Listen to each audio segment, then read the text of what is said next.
আসসালামু আলাইকুম, শুভ সন্ধ্যা। ভিডিওটা ক্লিয়ার কিনা এবং কথা বোঝা যাচ্ছে কিনা একটু জানাবেন কাইন্ডলি।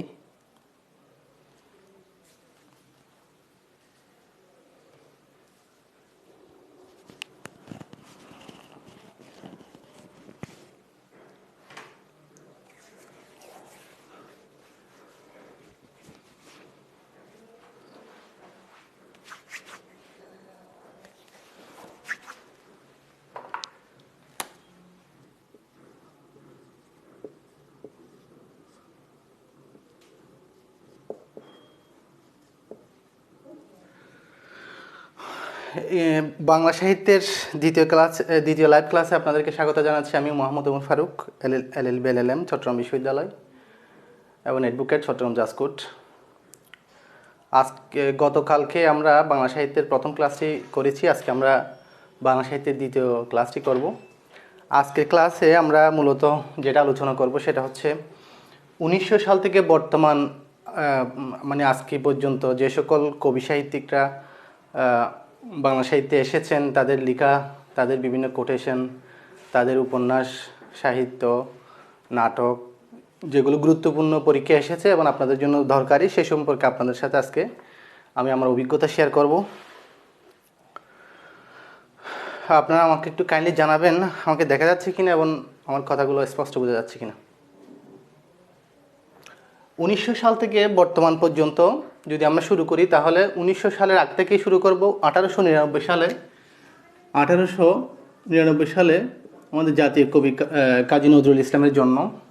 কাজী নজরুল থেকে শুরু করে বর্তমান আমরা সর্বশেষ রুদ্র মোহাম্মদ শহীদুল্লাহ পর্যন্ত বা এর পরেও যারা আছে এই পর্যন্ত যে সকল কবি সাহিত্যিক আছে তাদের সাহিত্যকর্ম নিয়ে আমরা আলোচনা করব।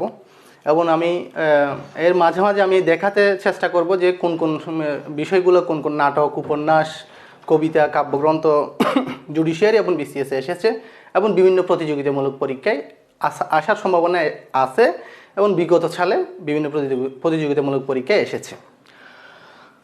তাহলে আমরা প্রথমে শুরু করব হচ্ছে কাজী নজরুল, আমাদের জাতীয় কবি দিয়ে।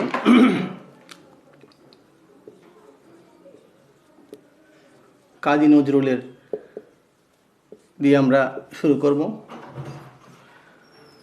কাজী নজরুল ইসলামের আমাদের জাতীয় কবি হওয়া নিয়ে একটা কত সালে ওনাকে জাতীয় কবির মর্যাদা দেওয়া হয়েছিল, কত সালে নাগরিকত্ব দেওয়া হয়েছিল, কত সালে তিনি পার্মানেন্টলি হচ্ছে ভারত থেকে, কলকাতা থেকে বাংলাদেশে চলে এসেছেন, কারণ ওনার জন্মই হচ্ছে, কাজী নজরুল ইসলামের জন্ম হচ্ছে ভারতে।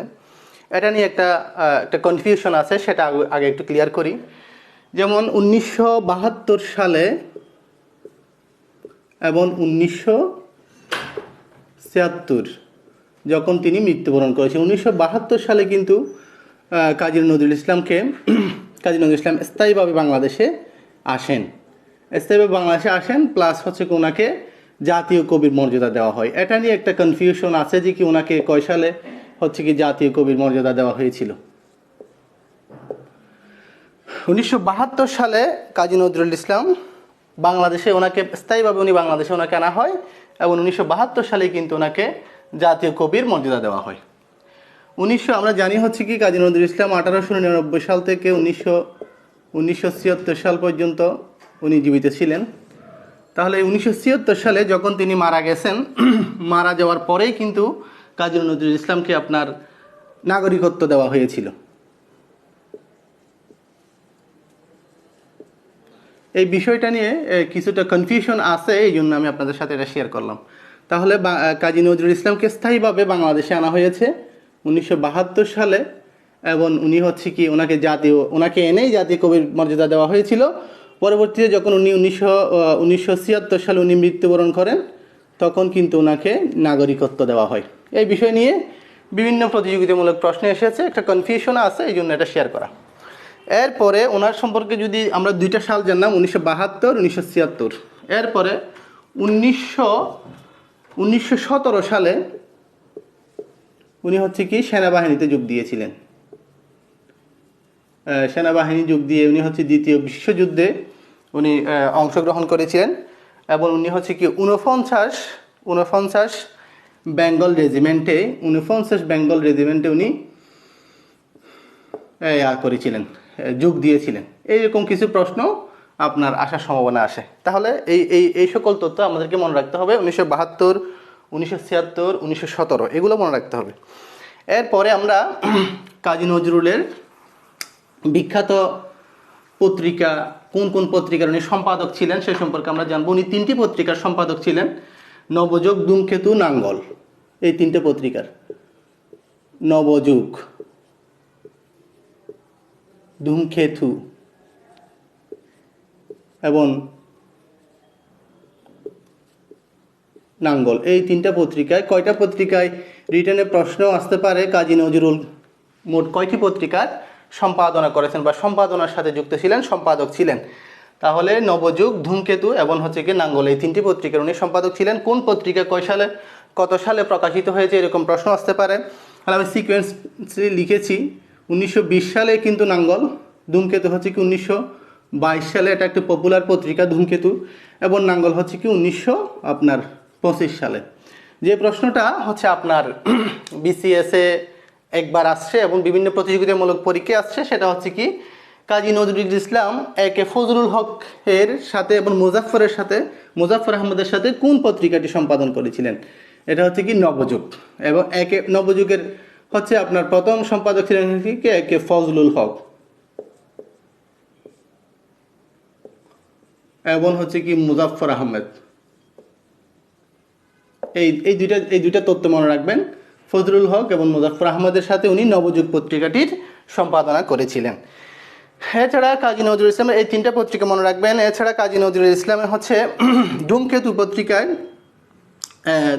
পত্রিকার নিয়ে অনেক কাহিনী আছে। ধূমকেতু পত্রিকায় হচ্ছে আপনার বিদ্রোহী কবিতা থেকে শুরু করে কাজী নজরুল ইসলামের বিভিন্ন গুরুত্বপূর্ণ যে আপনার কাব্যগ্রন্থ, কবিতা ছিল সেগুলো প্রকাশিত হয়েছিল। এবং ধূমকেতু পত্রিকায় হচ্ছে কি আপনার এই রবীন্দ্রনাথ ঠাকুর একটা কবিতাও লিখেছিলেন, এটা হচ্ছে কি সৃষ্টি সুখের উল্লাস, এটা ধূমকেতু পত্রিকায় প্রকাশিত হয়েছিল। ধূমকেতু পত্রিকা নিয়ে রবীন্দ্রনাথের একটা বিখ্যাত উক্তিও আছে, সেটা আপনারা জেনে নেবেন। তাহলে এটা হচ্ছে কাজী নজরুল ইসলামের 3টি পত্রিকা, এগুলো সম্পর্কে আপনারা ধারণা রাখবেন, পরীক্ষা আসতেও পারে। এরপরে আমরা কাজী নজরুল ইসলামের হচ্ছে আপনার গল্প গ্রন্থ সম্পর্কে জানবো। গল্প গ্রন্থ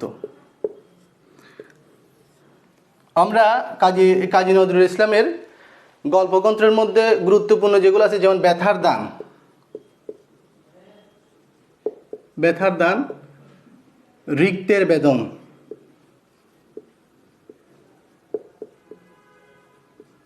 এবং হচ্ছে শিউলিমালা।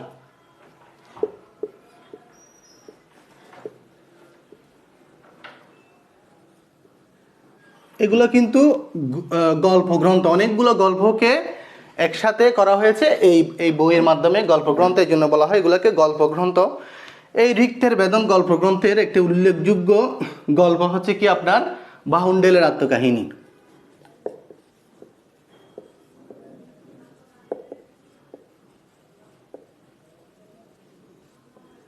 এবং এই বাহুন্ডেলের আত্মকাহিনী এটা হচ্ছে কি কাজী নজরুল ইসলামের প্রথম গল্প। এরকম একটা প্রশ্ন জুডিশিয়ারিতে আসছে কি কাজী নজরুল ইসলামের প্রথম গল্পের নাম লিখুন, এটা হচ্ছে কি বাহুন্ডেলের আত্মকাহিনী। এছাড়া শিউলিমালা, এই যে শিউলিমালা গল্পগ্রন্থ, এখানকার 2টি বিখ্যাত গল্প হচ্ছে আপনার পদ্মকুকরা এবং জিনের বাদশা বনপদ্ম।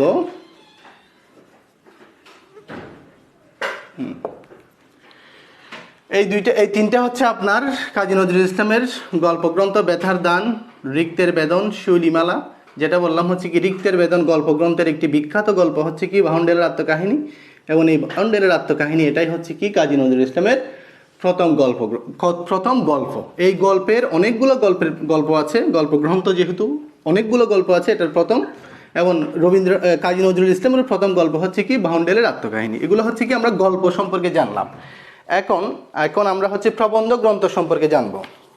কাজী নজরুল ইসলামের অনেকগুলা প্রবন্ধ গ্রন্থ আছে, ওখান থেকে আমরা 3টা প্রবন্ধ গ্রন্থ সম্পর্কে জানবো। এগুলো হচ্ছে কি সব গল্প গ্রন্থ ছিল, গল্প এবং প্রবন্ধ। এখন আমরা প্রবন্ধ গ্রন্থ সম্পর্কে জানব। প্রবন্ধ গ্রন্থের মধ্যে আপনার হচ্ছে কি যুগবাণী, যোগবাণী, দুর্দিনের যাত্রী,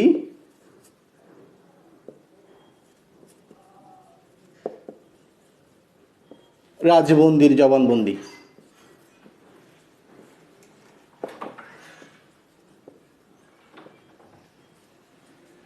এই তিনটা কিন্তু ওনার হচ্ছে, এগুলো কিন্তু প্রবন্ধ গ্রন্থ, এগুলো হচ্ছে কি আপনার গল্প গ্রন্থ। প্রশ্নে যদি আসে যে কোনটা প্রবন্ধ গ্রন্থ কোনটা গল্প গ্রন্থ, মনে করেন প্রশ্ন আসলো যে কি নিচের কোনটি কাজী নজরুল ইসলামের প্রবন্ধ গ্রন্থ। প্রবন্ধ হচ্ছে যোগবাণী, দুর্দিনের যাত্রী এবং হচ্ছে কি রাজবন্দির জবানবন্দি। এই তিনটা হচ্ছে কি প্রবন্ধ। তাহলে নিচের কোনটি কাজী নজরুল ইসলামের প্রবন্ধ গ্রন্থ, এরকম যদি আসে এবং তিনটা যদি এটা থাকে অপশনের মধ্যে বেতার দান, বৃত্তের বেদন, শিরিমালা, প্রবন্ধ গ্রন্থ এবং হচ্ছে গল্প গ্রন্থের মধ্যে হচ্ছে কি পার্থক্য আছে। এই জন্য এই দুইটাকে আলাদা করে আপনাদেরকে মনে রাখতে হবে। এবং একটু আগে যেটা বললাম ঋক্তের বেদন গল্প গ্রন্থের প্রথম গল্প হচ্ছে বাউন্ডেলের আত্মকাহিনী। অনুরূপভাবে এখানেও প্রবন্ধ গ্রন্থের মধ্যে যুগবাণী, দুর্দিনের যাত্রী, রাজবন্দির জবানবন্দি, এই তিনটা হচ্ছে কি প্রবন্ধ গ্রন্থ। এবং ওনার প্রথম প্রবন্ধ হচ্ছে কি তুর্কি মহিলার ঘুমটা কোলা। প্রবন্ধ গ্রন্থ এবং প্রবন্ধের মধ্যে আপনার হচ্ছে কিছুটা ডিফারেন্স আছে।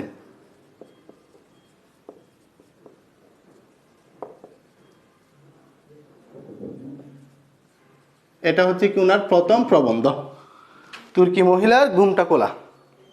তাহলে এই এই ইনফরমেশনগুলো আপনাদেরকে জানতে হবে। প্রবন্ধ গ্রন্থ এবং গল্প গ্রন্থগুলো সম্পর্কে আলাদা করে মনে রাখবেন। এবং ওখানকার প্রথম গল্প গ্রন্থ কোনটি, প্রথম গল্প কোনটি, প্রথম প্রবন্ধ কোনটি, সে সম্পর্কে আপনারা জানবেন। এরপরে আমরা কাজী নজরুল ইসলামের যেটা সম্পর্কে বেশি আসে সেটা হচ্ছে আপনার উপন্যাস। কাজী নজরুল ইসলামের উপন্যাস আছে হচ্ছে তিনটি। এই উপন্যাস সম্পর্কে আমরা জানব। উপন্যাস বাদনহারা প্রথম উপন্যাস। বাদনহারা এটাকে বলা হচ্ছে কি পত্র উপন্যাস। এই উপন্যাসটা কোন ধরনের উপন্যাস? এটা হচ্ছে কি পত্র উপন্যাস। বাদনহারা, মৃত্যুকুদা, কুহেলিকা। বাদনহারা,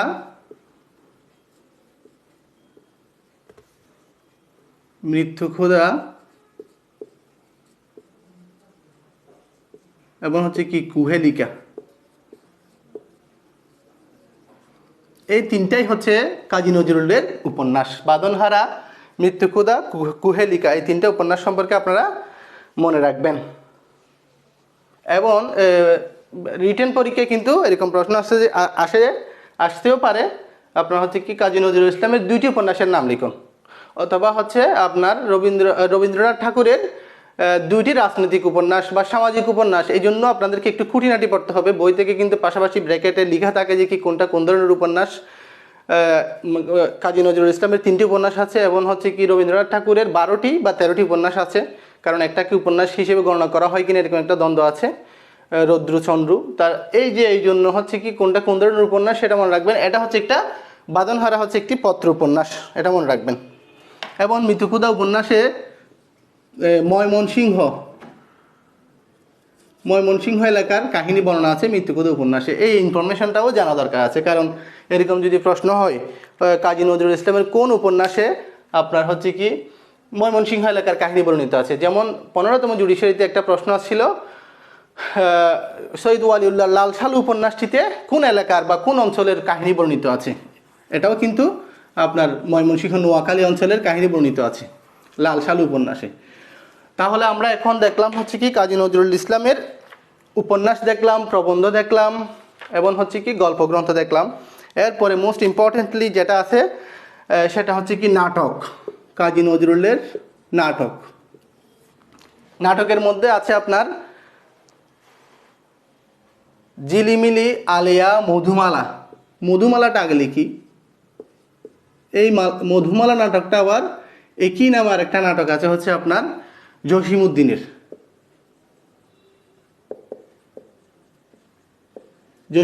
একটা নাটক আছে মধুমালা। তাহলে এভাবে আপনারা মিলাই পড়বেন। মধুমালা, তারপর হচ্ছে কি ঝিলিমিলি, আলেয়া,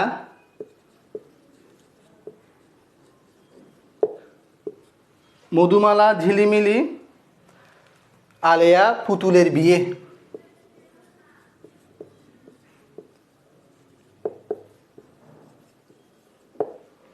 এই চারটা লিখলাম, এগুলো কিন্তু খুবই গুরুত্বপূর্ণ। মধুমালা নামে আরেকটা নাটক আছে আপনার নাটক আছে, সেটা হচ্ছে কি জসিমউদ্দিনের নাটক। এরপরে আপনাদেরকে হচ্ছে কি কাজী নজরুল ইসলামের অসংখ্য গান আছে এবং কয়েকটি গানের বইয়ের নাম আপনাদেরকে শেয়ার করি। এরকম আসতেও পারে যে কি রিটেনে প্রিলিতে না আসলে রিটেনে আসতে পারে যে কি কাজী নজরুল ইসলামের কয়েকটি গানের বইয়ের নাম লিখুন, অথবা সঙ্গীত বিষয়ক গ্রন্থ বলা হয় এগুলোকে, গানের বই বা সঙ্গীত বিষয়ক গ্রন্থ বলা হয়। গানের বইয়ের মধ্যে আছে হচ্ছে কি বুলবুল, গুলবাগিচা,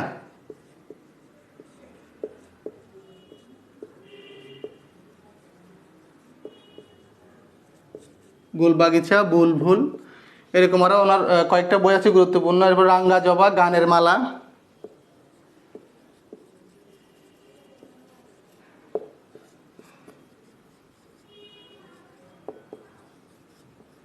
এগুলো হচ্ছে কি কাজী নজরুল ইসলামের গানের বই বা সঙ্গীত বিষয়ক গ্রন্থ। এরপরে মোস্ট ইম্পর্টেন্টলি যেটা খুবই গুরুত্বপূর্ণ আপনার, সেটা হচ্ছে কি কাজী নজরুল ইসলামের কাব্যগ্রন্থ। কাব্যগ্রন্থ সম্পর্কে আমরা জানবো এখন। কাব্যগ্রন্থের মধ্যে যেটি সবচেয়ে বেশি আলোচিত কাব্যগ্রন্থ সেটা হচ্ছে কি অগ্নিবীণা।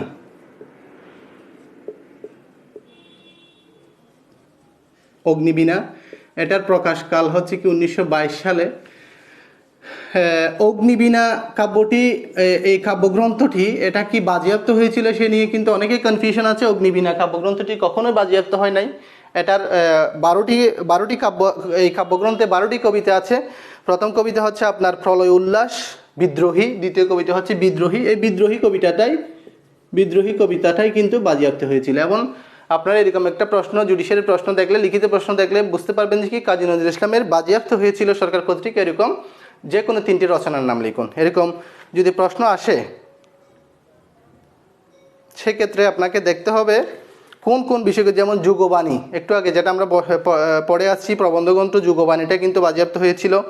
এরপরে হচ্ছে কি আপনার এখন যেটা বললাম সেটা হচ্ছে কি এই বিদ্রোহী কবিতাটা, বিষের বাসি, এটাও কিন্তু বাজেয়াপ্ত হয়েছিল। এরকম 5টা বাজেয়াপ্ত হয়েছিল, সেগুলো সম্পর্কে আপনারা জেনে নেবেন। তাহলে আমরা যেটা দেখলাম, অগ্নিবীণা কাব্যগ্রন্থের কয়টি কবিতা আছে বললাম 12টা কবিতা আছে। সিকোয়েন্সলি একটু মনে রাখবেন। প্রথম হচ্ছে কি রক্তাম্বরধরণীমা, তারপর দ্বিতীয় হচ্ছে আপনার বিদ্রোহী, তারপরে তৃতীয় এরকম এর পরগুলো আপনার বিদ্রোহীর পরে প্রথম রক্তাম্বরধরণীমা না, তৃতীয় হচ্ছে কি রক্তাম্বরধরণীমা, প্রলয় উল্লাস হচ্ছে কি আপনার প্রথম কবিতা। অগ্নিবীণা কাব্যের প্রথম কবিতা হচ্ছে প্রলয় উল্লাস, দ্বিতীয় হচ্ছে কি বিদ্রোহী, তৃতীয় হচ্ছে রক্তাম্বরধরণীমা। এরকম আপনারা সিকোয়েন্সলি একটু মনে রাখার চেষ্টা করবেন। 2-3টা মনে রাখলে হয়। বেশিরভাগ যেটা আসছে বিদ্রোহী কবিতাটি অগ্নিবীণা কাব্যগ্রন্থের কত নম্বর কবিতা এরকম প্রশ্ন আসছে, সেটা হচ্ছে কি 2য় নম্বর কবিতা। এছাড়াও কাজী নজরুল ইসলামের অসংখ্য কাব্যগ্রন্থ আছে। আলোচিত কয়েকটি কাব্যগ্রন্থ সম্পর্কে আপনাদের সাথে শেয়ার করি। সঞ্চিতা কাব্যগ্রন্থটি কাজী নজরুলের কাব্যগ্রন্থ। সঞ্চিতা এবং সঞ্চয়িতা, এই সঞ্চয়িতা এটা হচ্ছে কি রবীন্দ্রনাথের কাব্যগ্রন্থ, আর সঞ্চিতা হচ্ছে কি আপনার কাজী নজরুলের, যেটাতে একটু বানান লিখতে একটু অক্ষরের বা আপনার বর্ণের বেশি, সেটা হচ্ছে কি রবীন্দ্রনাথের। এভাবে আমি মনে রাখছি, রবীন্দ্রনাথ, সঞ্চয়িতা। তাহলে এই সঞ্চিতা হচ্ছে কি কাজী নজরুল ইসলামের এবং সঞ্চয়িতা হচ্ছে রবীন্দ্রনাথ ঠাকুরের।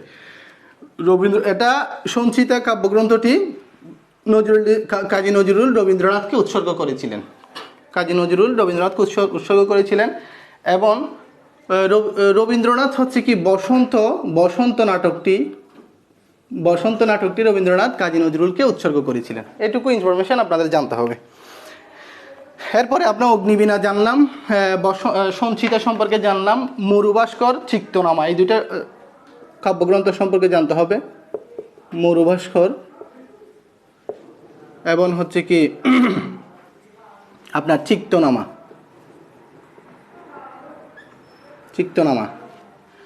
এই মরুভাস্কর কবিতাটা হচ্ছে কি মহানবীকে নিয়ে, এবং চিত্তনামা হচ্ছে কি চিত্তরঞ্জন দাসকে নিয়ে। এরকম প্রশ্ন আসতে পারে, চিত্তরঞ্জন দাসকে নিয়ে, যে চিত্তরঞ্জন দাসের জীবন ভিত্তিক বা চিত্তরঞ্জন দাসের জীবন নিয়ে কাজী নজরুল তার কোন কাব্যগ্রন্থটি রচনা করেছেন, সেটা হবে যে চিত্তনামা। তাহলে দেখেন আমরা অগ্নিবীণা, সঞ্চয়িতা, মরুভাস্কর, চিত্তনামা এই 4টা কাব্যগ্রন্থ সম্পর্কে আমরা জানলাম। এছাড়াও কাজী নজরুল ইসলামের আরও অনেকগুলো কাব্যগ্রন্থ আছে, এগুলো সম্পর্কে জানতে হবে। যেমন বিষের বাঁশি, দোলন ছাপা, বিষের বাঁশি, দোলন ছাপা, পনিমনসা, মনসা মানে সাপ। এই ফণিমনসা কাব্যগ্রন্থের একটি বিখ্যাত কবি হচ্ছে কি সাম্যবাদী। এটা অনেকবার আছে। সাম্যবাদী কবিতাটি কাজী নজরুল ইসলামের কোন কাব্যগ্রন্থের অন্তর্ভুক্ত? সাম্যবাদী কবিতাটি। এরপরে কাজী নজরুলের আরেকটি বিখ্যাত কবিতা হচ্ছে সর্বহারা। সর্বহারা এই কাব্যগ্রন্থের একটি বিখ্যাত কবিতা হচ্ছে কি কান্ডারি হুঁশিয়ার।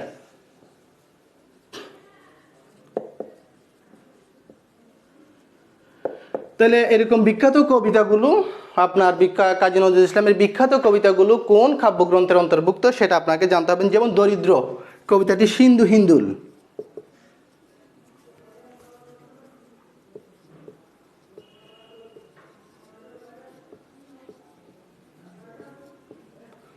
বিখ্যাত কবিতা দরিদ্র। দরিদ্র হে দারিদ্র তুমি করেছো মহান। দারিদ্র, দারিদ্র, দারিদ্র, দরিদ্রতা কখনো হয় না, দারিদ্র। এই কবিতাটি হচ্ছে কি সিন্ধু হিন্দুলের।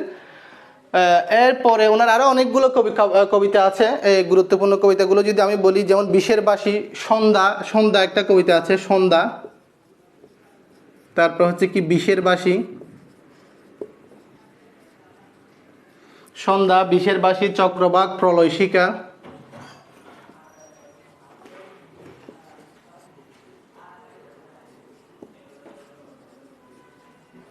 আপনাদেরকে এটা বলবো যে যেখানে বিখ্যাত কবিতা আছে যে কাব্যগ্রন্থে, সেই কাব্যগ্রন্থের সম্পর্কে মনে রাখার চেষ্টা করবেন। যেমন আরেকটা ওনার কিন্তু সাম্যবাদী সাম্যবাদী একটা কবিতা আছে, এটা সব্যসাচী হবে। ফণি মনসার যেটা, সেটা হবে সব্যসাচী। সব্যসাচী কবিতা। এরপরে যেটা বললাম সাম্যবাদী নারী কবিতাটি কোথায়? সাম্যবাদী কাব্যগ্রন্থের রবীন্দ্রনাথের বিখ্যাত কবিতা নারী, এটা হচ্ছে কি আপনার সাম্যবাদী কাব্যগ্রন্থের অন্তর্ভুক্ত। এরকম ওনার অনেকগুলো কাব্যগ্রন্থ, বিখ্যাত কাব্যগ্রন্থ আছে। আমাদেরকে আরও অনেক কবি সাহিত্য সম্পর্কে একটু আলোচনা করতে হবে। তাহলে আপনারা যেগুলো গুরুত্বপূর্ণ সেগুলো সম্পর্কে জেনে নেবেন, এবং যেখানে আপনার হচ্ছে কি বিখ্যাত কবিতা আছে সেই সকল কাব্যগ্রন্থ সম্পর্কে একটু ধারণা রাখবেন। এরপরে কাজী নজরুল ইসলাম হচ্ছে কি কাজী নজরুল ইসলামের চলচ্চিত্র আছে ওনার, যেমন দুফ এবং ধ্রুব, দুপ ছায়া এবং ধ্রুব নামে ওনার চলচ্চিত্র আছে।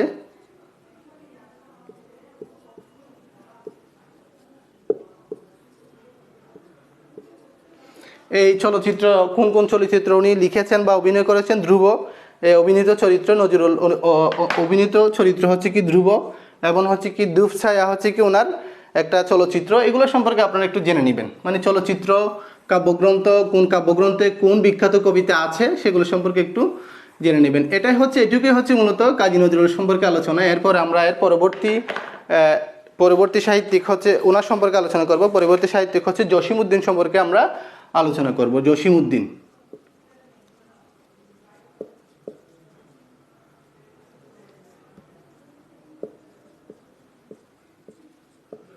জসিমউদ্দিনের জন্ম কয় সালে, এরকম একটা প্রশ্ন আসে প্রায় সময়। 1903 সালে, কারণ 1900 সালের পরে ওনার জন্ম। 1903 সালে ওনার বাড়ি হচ্ছে কি ফরিদপুরের তাম্বুলখানা গ্রামে। ফরিদপুরের তাম্বুলখানা গ্রামে এই প্রশ্নটা আসছে, এই জন্য লিখলাম। এরপর ওনাকে তো আমরা সবাই জানি হচ্ছে কি পল্লী কবি। ওনার বিখ্যাত কবিতা হচ্ছে কি খবর কবিতা। খবর কবিতার 118টি লাইন আছে, এবং খবর কবিতা হচ্ছে কি একটা ড্রামাটিক মনোলগ। এটা হচ্ছে কি ড্রামাটিক মনোলগ। খবর কবিতাটিকে বলা হয় কারণ নাটকীয় স্বাগতোক্তির কবিতা, কারণ এখানে হচ্ছে কি শ্রোতা নিশ্চুপ থাকে এবং হচ্ছে কি বক্তা বলেই যায়, শ্রোতা কিন্তু শুনতেই থাকে, এটাকে ড্রামাটিক মনোলগ বলা হয়। এবং 15তম জুডিশিয়ারিতে এরকম একটা প্রশ্ন আসছিল যে কি ওই কবর কবিতার ভিতর থেকে একটা লাইন দিয়ে বলছে যে কি এটা কে কাকে উদ্দেশ্য করে এই উক্তিটি করেছিল। এটা আমার যতটুকু মনে পড়ে সেটা হচ্ছে কি দাদি সম্পর্কে দাদা এই উক্তিটি করেছিল, এরকম একটা প্রশ্ন কবর কবিতা থেকে হুবহু চলে আসছে। এই জন্য কবর কবিতা সম্পর্কে আপনারা জেনে নেবেন। এরপর ওনার বিখ্যাত কী কী কাব্যগ্রন্থ আছে সেগুলো সম্পর্কে আমরা জেনে নিই। ওনার বিখ্যাত কাব্যগ্রন্থের মধ্যে রাখালি নকশিকাতার মাঠ,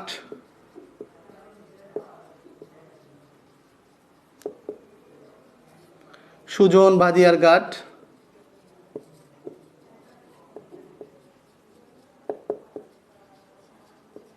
রাখালি নকশিকাতার মাঠ, সুজন বাদিয়ার ঘাট, মাটির কান্না, মা যে জননী কাঁদে,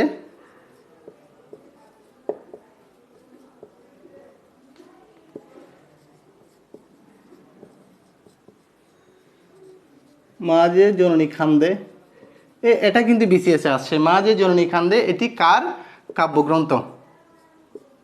এটি কার কাব্যগ্রন্থ? এরকম একটা প্রশ্ন আছে, আমি কয়েকটা লিখলাম, আপনারা বাকিগুলোও দেখে নেবেন। বিশেষ করে হচ্ছে যে সকল কাব্যগ্রন্থ সম্পর্কে বিভিন্ন প্রতিযোগিতামূলক প্রশ্নে প্রিভিয়াস কোয়েশ্চেন আসছে সেগুলো সম্পর্কে একটু জোর দিবেন।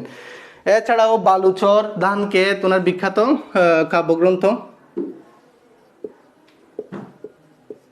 বালুচর ধানক্ষেত এগুলো হচ্ছে আপনার জসিমউদ্দিনের বিখ্যাত কাব্যগ্রন্থ। এবং মোস্ট ইম্পর্টেন্টলি এই যে নকশিকাতার মাঠ, এটা হচ্ছে কি আপনার এটাকে ইংরেজিতে অনুবাদ করেছেন E.M. মিলফোর্ড।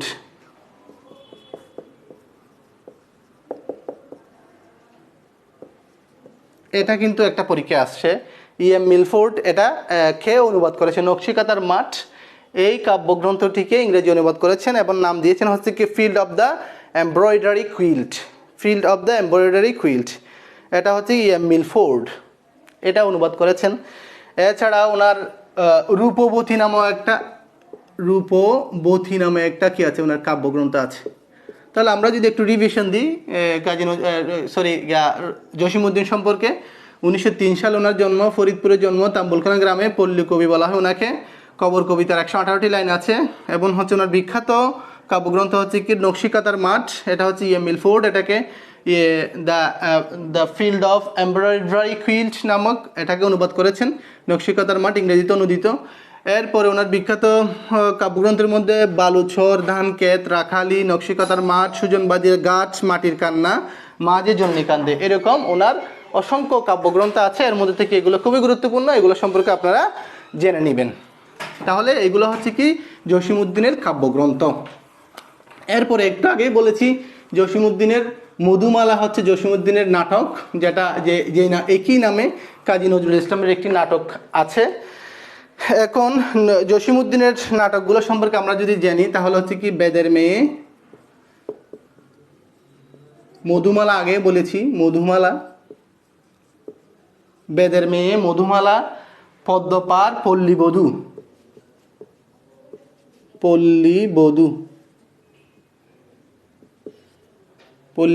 পদ্মপার, এই সকল ওনার বিখ্যাত নাটক আছে, জসিমউদ্দিনের বিখ্যাত নাটক। এবং জসিমউদ্দিন থেকে যেটা সবচেয়ে কয়েকবার বিভিন্ন প্রতিযোগিতামূলক পরীক্ষা আসছে সেটা হচ্ছে ওনার বিখ্যাত উপন্যাস বোবা কাহিনী,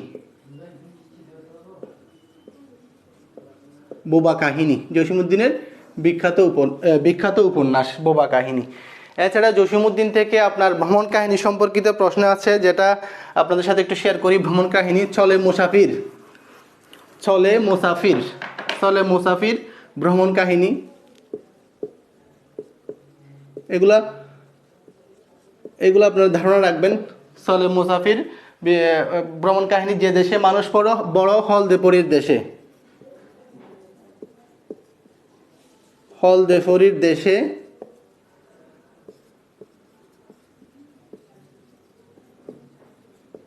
যে দেশে মানুষ বড়, এই বিখ্যাত ভ্রমণ কাহিনী জসিমউদ্দিনের। এরপর ওনার শিশুতোষ বিষয়ক গ্রন্থ আছে, এগুলো সম্পর্কে আপনারা জানা দরকার আছে। একটা হচ্ছে কি ডালিম কুমার, 1 পয়সার বাঁশি, হাসু, শিশুতোষ, ডালিম কুমার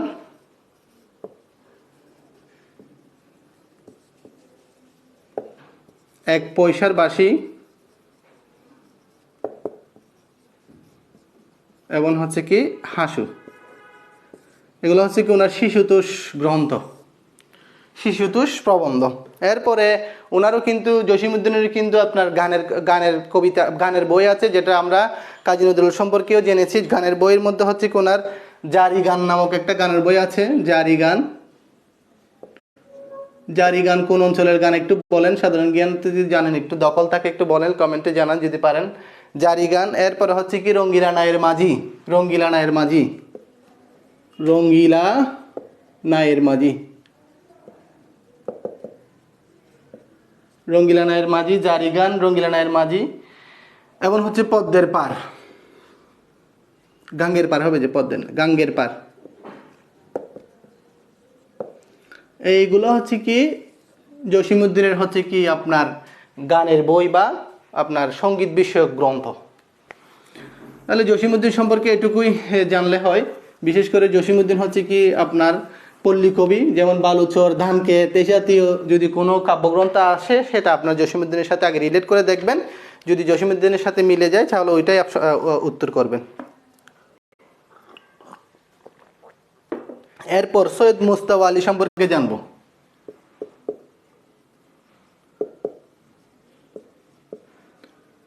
সৈয়দ মুজতবা আলী, ওনার বিখ্যাত দুইটি উপন্যাস সম্পর্কে জানবো। একটা হচ্ছে কি শবনম, এই উপন্যাসটা সম্পর্কে আপনার প্রতিযোগিতামূলক পরীক্ষায় আসছে। শবনম, অবিশ্বাস্য, এই দুইটা ওনার বিখ্যাত উপন্যাস সৈয়দ মুজতবা আলীর। সৈয়দ মুজতবা আলীর জন্ম হচ্ছে আপনার সিলেটে, সিলেটে সৈয়দ মুজতবা আলীর জন্ম। ওনার দুইটি বিখ্যাত উপন্যাস হচ্ছে কি শবনম এবং অবিশ্বাস্য। সৈয়দ মুজতবা আলীকে মূলত বাংলা সাহিত্যের রম্য সাহিত্যিক হিসেবে উনি পরিচিত। রম্য গল্প লিখেছেন উনি, রম্য গল্প, এই দুইটা উপন্যাস। এখন আমরা হচ্ছে রম্য গল্প সম্পর্কে জানবো শহীদ মুজতবা আলীর। যেমন হচ্ছে কি পঞ্চতন্ত্র, ময়ূরকণ্ঠী,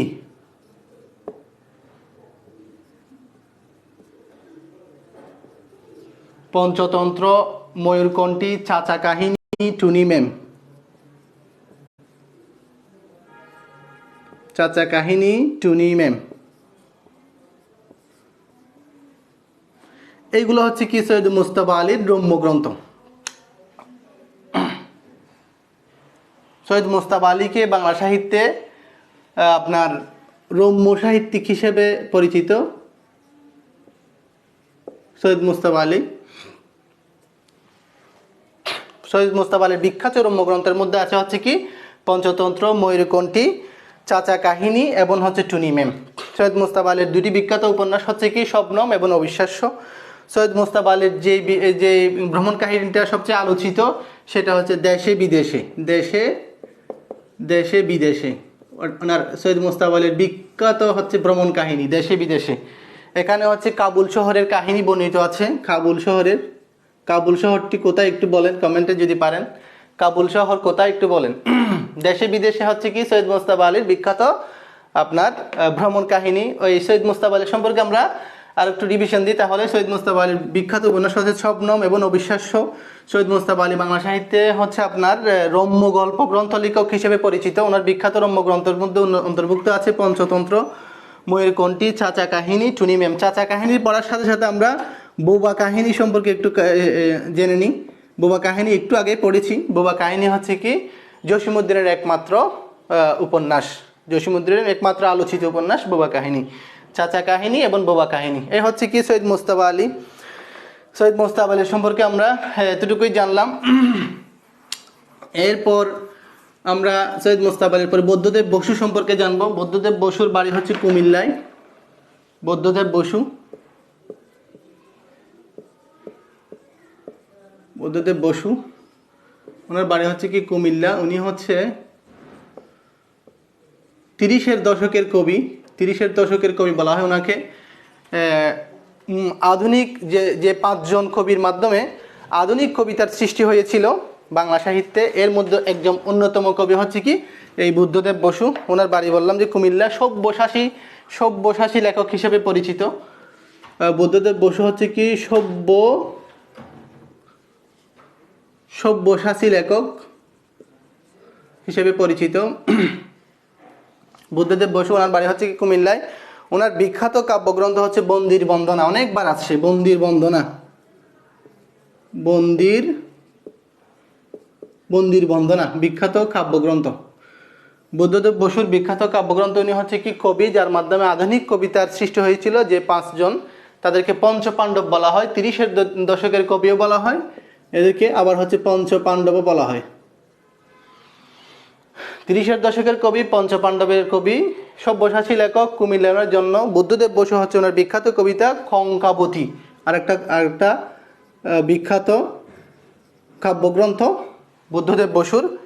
এরপরে ওনার বিখ্যাত উপন্যাস, এগুলো হচ্ছে কি ওনার কাব্যগ্রন্থ বুদ্ধদেব বসু।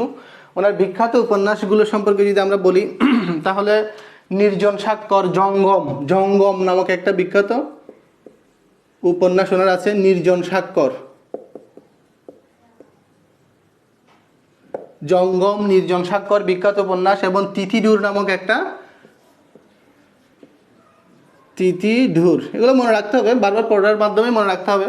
চাইলে আপনি ছন্দ আকারে তৈরি করতে পারেন নিজের মতো করে। আমি হচ্ছে কি বারবার পড়েছি, অনেকবার পড়েছি, পড়ার ফলে একটা ওভারঅল একটা ধারণা হয়ে যায়। কিন্তু আমি আপনাদেরকে বলবো যে কি অপশন ছাড়া যাতে দিতে পারেন, এভাবে পড়েন, প্রিলির জন্য পড়তেছেন এভাবেই পড়েন, কারণ ভাইবা লিখিত পরীক্ষায় কিন্তু আপনাকে অপশন থাকবে না, এবং হচ্ছে ভাইবাতেও কিন্তু আপনাকে অপশন ছাড়া বলতে হবে। ওনার বিখ্যাত একটা প্রবন্ধ আছে বুদ্ধদেব বসুর, হঠাৎ আলোর ঝলকানি।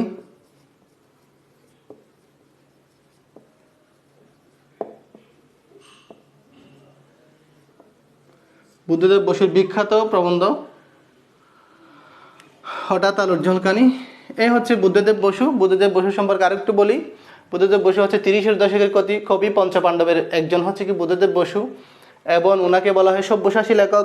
ওনার জন্ম হচ্ছে কি কুমিল্লায়। ওনার বিখ্যাত প্রবন্ধ গ্রন্থ বন্দির বন্দনা, খঙ্কাবতী। হঠাৎ আলোর ঝলকানি হচ্ছে ওনার বিখ্যাত প্রবন্ধ, হঠাৎ আলোর ঝলকানি। এবং ওনার উপন্যাসের মধ্যে হচ্ছে কি জঙ্গম, নির্জন স্বাক্ষর, তিথিডুর, খঙ্কাবতী, তিথিডুর এবং হচ্ছে কি না, এই তিনটাই, জলাঙ্গি, নির্জন স্বাক্ষর, তিথিডুর, তিনটা। হঠাৎ আলোর ঝলকানি এটা হচ্ছে কি ওনার বিখ্যাত প্রবন্ধ। সৈয়দ মুজতবা আলী সম্পর্কে পড়লাম, বুদ্ধদেব বসু সম্পর্কে আমরা জানলাম। এরপর আমরা বিখ্যাত ঔপন্যাসিক এখন মানিক বন্দ্যোপাধ্যায় সম্পর্কে আমরা জানব। মানিক বন্দ্যোপাধ্যায়,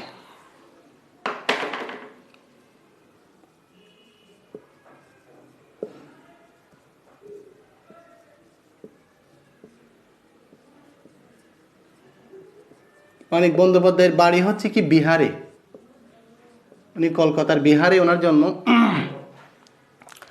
মার্ক্সবাদী উপন্যাসিক হিসেবে পরিচিত, মার্ক্সবাদী উপন্যাসিক হিসেবে মানিক বন্দ্যোপাধ্যায় পরিচয়। মানিক বন্দ্যোপাধ্যায়ের যে উপন্যাসটি সম্পর্কে আমরা সবাই কম বেশি জানি সেটা হচ্ছে পদ্মা নদীর মাঝি। কপিলা সম্পর্কে আমরা এটা পদ্মা নদীর মাঝি উপন্যাসটি আমরা যখন ইন্টারে ছিলাম তখন ছিল, পুরো একটা পড়েছি।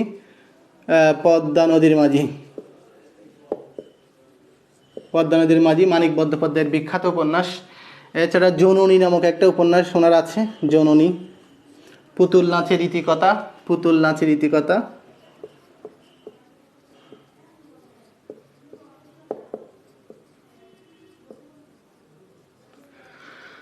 মানিক বন্দ্যোপাধ্যায়ের বিখ্যাত উপন্যাস দিবারাত্রির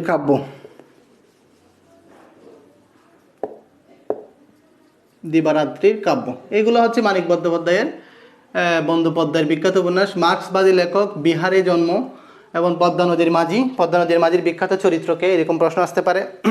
এগুলো হচ্ছে ওনার বিখ্যাত উপন্যাস। ওনার একটা ছোট গল্প আছে, দুইটা বিখ্যাত ছোট গল্প সম্পর্কে আমার মনে আছে। একটা হচ্ছে কি সরীসৃপ প্রাগৈতিহাসিক,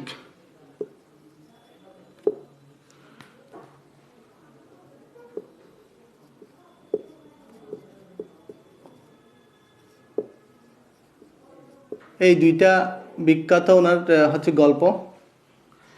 তাহলে মূলত আমরা মানিক বন্দ্যোপাধ্যায়কে আমরা মূলত হচ্ছে কি উপন্যাসিক হিসেবে জানি। মানিক বন্দ্যোপাধ্যায় বিহারে জন্ম, মার্ক্সবাদী লেখক। ওনার বিখ্যাত এই 4টি উপন্যাস সম্পর্কে অবশ্যই মনে রাখতে হবে। 1 নম্বর হচ্ছে পদ্মা নদীর মাঝি, 2 নম্বর হচ্ছে জননী, পুতুল নাচের ইতিকথা, দিবারাত্রির কাব্য। এই 4টা উপন্যাস সম্পর্কে মনে রাখবেন। এবং যদি অপশন ছাড়াই মনে রাখার চেষ্টা করবেন। পরীক্ষায় যদিও প্রিলিমিনারিতে অপশন থাকে, কিন্তু যে রিটেন অপশন থাকবে না, এই জন্য অপশন ছাড়া মনে রাখার চেষ্টা করবেন। মানিক বন্দ্যোপাধ্যায় এখানে সমাপ্ত। এরপরে আমরা আহসান হাবিব সম্পর্কে জানব।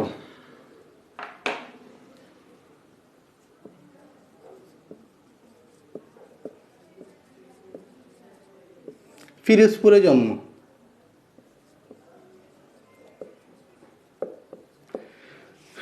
ফিরোজপুরে জন্ম আহসান হাবিব। আহসান হাবিবের কাব্যগ্রন্থ সম্পর্কে যে কাব্যগ্রন্থ সম্পর্কে এসেছে সেটা হচ্ছে কি রাত্রিশেষ।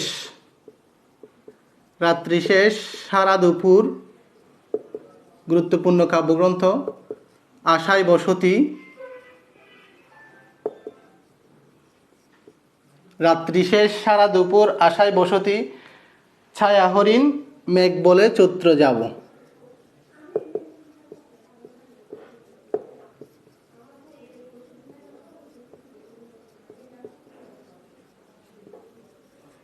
এই সকল কাব্যগ্রন্থ সম্পর্কে আহসান হাবিবের আহসান হাবিব হচ্ছে মূলত একজন কবি হিসেবে পরিচিত। আহসান হাবিবের এই সকল কাব্যগ্রন্থ সম্পর্কে আপনাকে জানতে হবে। এইগুলোই মনে রাখেন। ফিরোজপুরে ওনার জন্ম। উনি হচ্ছে একজন সাংবাদিক ছিলেন এবং কবি ছিলেন।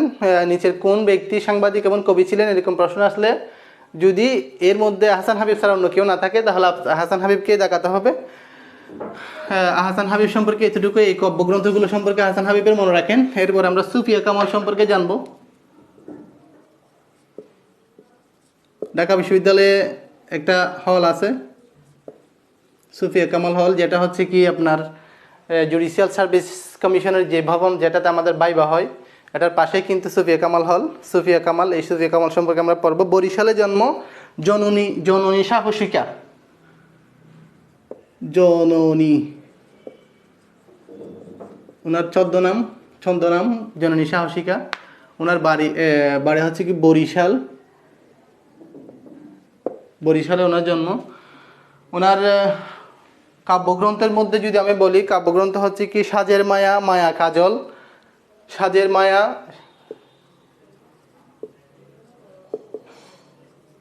মায়া কাজল,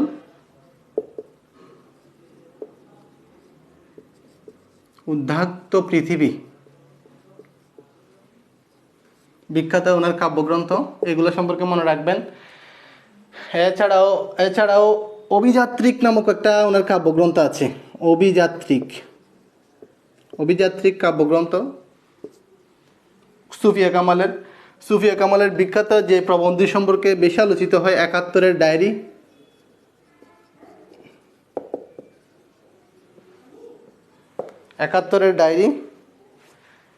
সুফিয়া কামালের বিখ্যাত প্রবন্ধ। সুফিয়া কামাল সম্পর্কে আমরা ইন্টারে যে কবিতাটা পড়েছিলাম, তাহারে পড়ে মনে।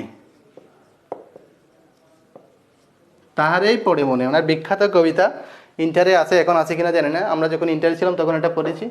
সুফিয়া কামাল সম্পর্কে এতটুকুই ইনফরমেশন গুরুত্বপূর্ণ। আরও ইনফরমেশন আছে যেগুলো বইতে আপনারা জেনে নেবেন। এরপরে আমরা বিখ্যাত রাইটার শওকত ওসমান সম্পর্কে জানবো। 1917 সালে শওকত ওসমানের জন্ম।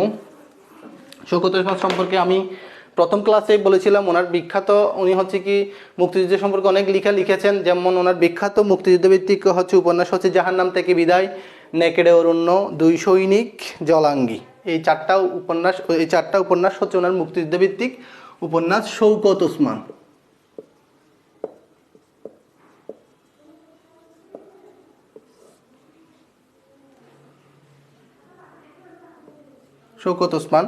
শওকত ওসমানের বাড়ি হচ্ছে কি হুগলিতে।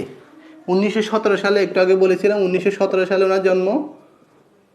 হুগলিতেই ওনার জন্ম, ভারতে। পড়ালেখা করেছেন হচ্ছে কি উনি এই রাজশাহী কলেজে পড়ালেখা করেছেন। ওনার মূল নাম হচ্ছে কি শেখ আজিজুর রহমান। এই প্রশ্নটাই ছিল শেখ আজিজুর রহমান ওনার মূল নাম। ওনার বিখ্যাত উপন্যাস সম্পর্কে একটু আগে যেটা বলেছিলাম, মুক্তিযুদ্ধ ভিত্তিক যে সকল উপন্যাস আছে মুক্তিযুদ্ধ, একটা হচ্ছে কি দুই সৈনিক নাকি দুই বোন, না দুই সৈনিক, দুই বোন ওনার নয়, দুই সৈনিক জলাঙ্গি, পুরো নামটা লিখেছিলেন দুই সৈনিক জলাঙ্গি, জাহান্নাম থেকে বিদায়,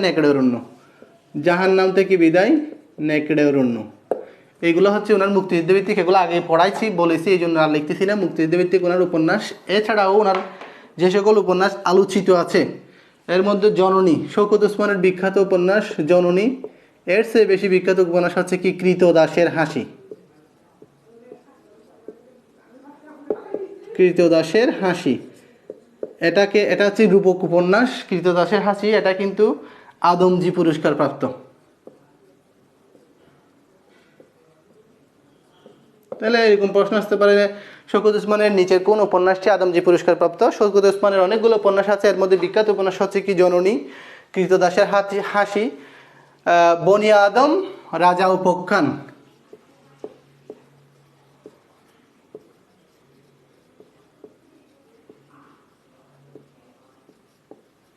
বনি আদম, রাজা উপখ্যান, চৌরসন্ধি, এই সকল বিখ্যাত উপন্যাস হচ্ছে আপনার শওকত ওসমানের আসে। আরেকটু যদি আমরা বলি তাহলে শওকত ওসমান হচ্ছে কি 1917 সালে ওনার জন্ম। শেখ আজিজুর রহমান হচ্ছে ওনার মূল নাম। উনি হুগলিতে জন্মগ্রহণ করেছেন। ওনার বিখ্যাত উপন্যাসের মধ্যে জননী আছে, কৃতদাসের হাসি, রাজা উপখ্যান, বনি আদম, চৌরসন্ধি, এবং ওনার বিখ্যাত মুক্তিযুদ্ধ উপন্যাসের মধ্যে 3-4টা উপন্যাস সম্পর্কে আমরা জেনেছি। জাহান্নাম থেকে বিদায়, নেকেড়ে অরণ্য, জলাঙ্গি, দুই সৈনিক। জাহান্নাম থেকে বিদায়, নেকেড়ে অরণ্য, জলাঙ্গি, দুই সৈনিকের 4টা হচ্ছে ওনার মুক্তিযুদ্ধভিত্তিক উপন্যাস। ওনার যেই নাটকটি সম্পর্কে জুডিশিয়ারিতে আসছে সেটা হচ্ছে কি আমলার মামলা।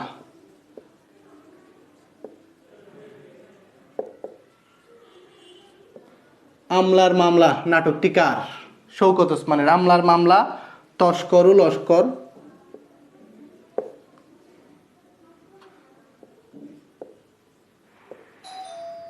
এই দুইটা হচ্ছে ওনার বিখ্যাত নাটক শওকত ওসমানের। এই নাটক সম্পর্কে মনে রাখবেন, যেটা জুডিশিয়ারিতে আসছে সেটা হচ্ছে কি আমলার মামলা নাটকটি কার। এরপর ওনার অনেকগুলা গল্প আছে, গল্প সম্পর্কেও জেনে নেবেন। যেমন আমি 2-1টা গল্পের নাম বলতেছি আপনারা। ঈশ্বরের প্রতিদ্বন্দ্বী,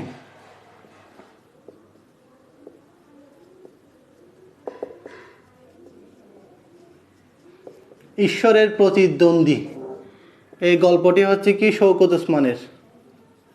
ঈশ্বরের প্রতিদ্বন্দ্বী নাটক হচ্ছে আমলার মামলা, তস্কর ও লস্কর, ঈশ্বরের প্রতিদ্বন্দ্বী, জন্ম যদি তব বঙ্গে, জন্ম যদি তব ভঙ্গে, ফিজরা ফুল, এই সকল গল্প শওকত ওসমান লিখেছেন।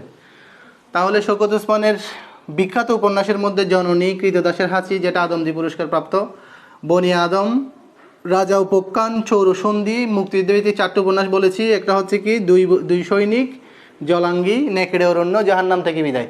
এবং নাটকের মধ্যে আমলার মামলা, এটা খুবই মনে রাখবেন, এটা জুডিশিয়ারিতে আসছে, আবার আসার সম্ভাবনা আছে। আমলার মামলা নাটকটি কার? তস্কর ও লস্কর। এবং হচ্ছে কি আপনার গল্পগ্রন্থের মধ্যে ঈশ্বরের প্রতিদ্বন্দ্বী, জন্ম যদি তব বঙ্গে, ফিজরা ফুল। এইগুলো হচ্ছে কি শওকত ওসমান সম্পর্কিত আলোচনা। শওকত ওসমান সম্পর্কে এতটুকু জানলে আমার মনে হয় ইনাফ।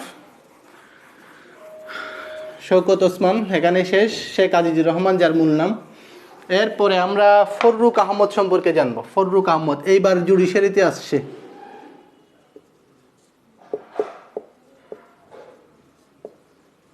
ফররুক আহমদের সাত সাগরের মাঝি, বিখ্যাত সাত সাগরের মাঝি ফররুক আহমদের বিখ্যাত কাব্যগ্রন্থ।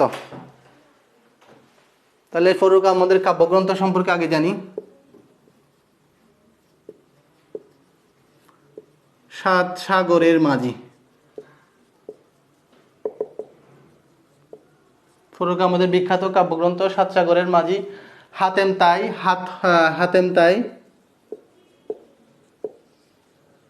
হতহদাই,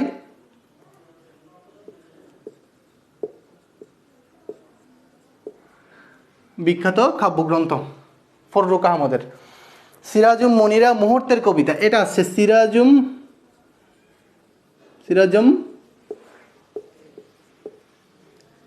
যেটা আছে এটা হচ্ছে মুহূর্তের কবিতা। সিরাজুম মুনিরা এবং হচ্ছে কি মুহূর্তের কবিতা, মুহূর্ত বানান, মুহূর্তের, হ্যাঁ এটা আছে যে আপনার হচ্ছে মুহূর্তের কবিতা। এটা ফররুক আহমদের কোন ধরনের কাব্যগ্রন্থ? মুহূর্তের কবিতা হচ্ছে কি সনেট সংকলন। তাহলে শুধুমাত্র যে কাব্যগ্রন্থ সেটা জানলে হবে না, এই কাব্যগ্রন্থটা কোন ধরনের কাব্যগ্রন্থ সেই সম্পর্কেও জানতে হবে। সনের সংকলন সেটি তো এখন হেল্প নিচ্ছেন, কিন্তু কথা শুনে মনে হচ্ছে এসব স্যার মুখস্থ রেখেছে। আমি আমি আমি সবগুলো এভাবে মুখস্থ রাখি নাই, আমি পড়েছি বারবার, বারবার পড়তে হবে, বারবার পড়ার মাধ্যমে মনে রাখতে হবে আর কি। আপনার যখন বারবার পড়বেন তখন একটা মাথার মধ্যে, এগুলো সবগুলো আসলে মুখস্থ রাখা সম্ভব নয়, কারণ আমি অনেকবার পড়েছি। আমি হচ্ছে জুডিশিয়ারি 3বার জুডিশিয়ারি দিয়েছি, 13, 14, 15 আমি অনেকবার পড়েছি। আমার থেকেও সবগুলো একদম এক্স্যাক্টলি মনে নেই, যেটা সত্য বলতে এক্স্যাক্টলি মনে নেই। তবে বললে অপশন থাকলে তো পারা যায়, কিন্তু অপশন ছাড়া একটু কষ্ট হয়ে যায় আর কি। তারপরে আপনার বেশি বেশি পড়লে মনে থাকবে। স্যার এত কিছু মনে রাখবো কীভাবে? মাশাল্লাহ, স্যার এত পারেন। আমার থেকে বই আছে সামনে, আমি আসলে সবগুলো আমার মুখস্থ না। যাই হোক, থ্যাংক ইউ। তাহলে দেখেন, ফররুক আহমদের সম্পর্কে আমরা জানলাম। আপনারা অগ্রদূত এবং MP3 এরকম যে কোনো একটা বই থেকে আপনি এগুলো পাবেন। বেশি বেশি পড়তে হবে। যদি আমার নোট করার ব্যক্তিগতভাবে অভ্যাস নাই, আপনার যদি নোট করার অভ্যাস থাকে নোট করে পড়বেন, তাহলে বেশি বেশি মনে থাকবে। এরপর সৈয়দ ওয়ালিউল্লাহ সম্পর্কে আমরা জানবো। সৈয়দ ওয়ালিউল্লাহ থেকেও এবারে প্রশ্ন আসছে, এবারে রিটেনের প্রশ্ন আসছে। সৈয়দ ওয়ালিউল্লাহ,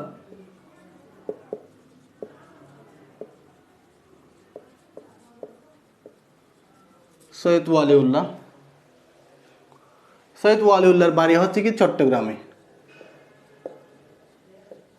উনি হচ্ছে 1922 সালে ওনার জন্ম, এই তারিখটাও আসে সৈয়দ ওয়ালিউল্লাহর বিখ্যাত উপন্যাস, যেমন এগুলো আমার মনে আছে: লাল সালু, লাল সালু উপন্যাস, চাঁদের অমাবস্যা,